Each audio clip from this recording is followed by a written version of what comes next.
হিও guys welcome back to my another video. তো আজকের ভিডিওতে কথা বলবো thoughts of Bilal versus Umran fire. তাদের মধ্যে কন্ট্রোভার্সি শুরু হয়েছে, তোমাদের সবাই জানো।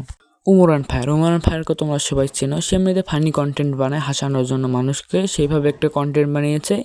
আবার সেই কন্টেন্টকে আবার রোস্ট করেছে থটস অফ বিল্লালকে। থটস অফ বিল্লালকেও তো তোমরা সবাই চেনো। ইদানিং তাদের মধ্যে কন্ট্রোভার্সি চলতেছে ফেসবুকে। তো চলেন দেখে আসি উমরান ফায়ার কি ভিডিওটা বানিয়েছে, এই কারণে থটস অফ বিল্লাল এত ফেটে যায়। কাহিনী তো শেষ করলেন, এখন আপনি কি করবেন?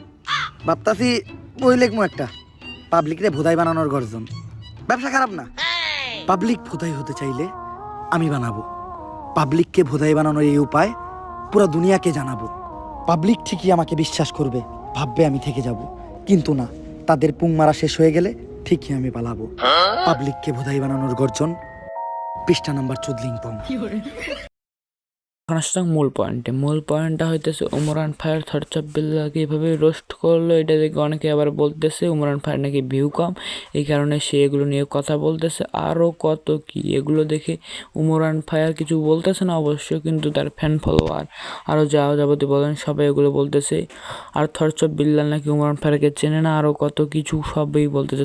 এই ভিডিওটা বানার সাথে সাথে থটস অফ বিল্লালের যে ফ্যান ফলোয়ার বা চামচা যেগুলো বলেন ওগুলাই আর কি ভিডিও বানাইতেছে, উমরের নাকি ভিউ কম, আরও কত কিছু এগুলো বলতেছে।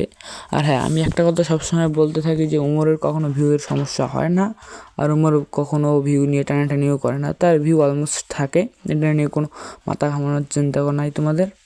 আর একটা কথা হচ্ছে গিয়া, থটস অফ বিল্লাল একটা বই বানাইছে, তার দাম নাকি ছিল 100 টাকা, এখন ওই বইয়ের দাম হয়ে গেছে 1000 টাকা। সে আবার নিজের ফ্যান ফলোয়ারদের ভালোবাসা দেয়, তাদের আবার টাকা চায় 10,000 টাকা পার টাইম তাকে দিতে হবে। সে আবার নিজে কখনো স্বীকার করে তার কাছে যত টাকা আছে ওই টাকা দিয়ে নাকি বসে খেতে পারে, আরও কত কিছু।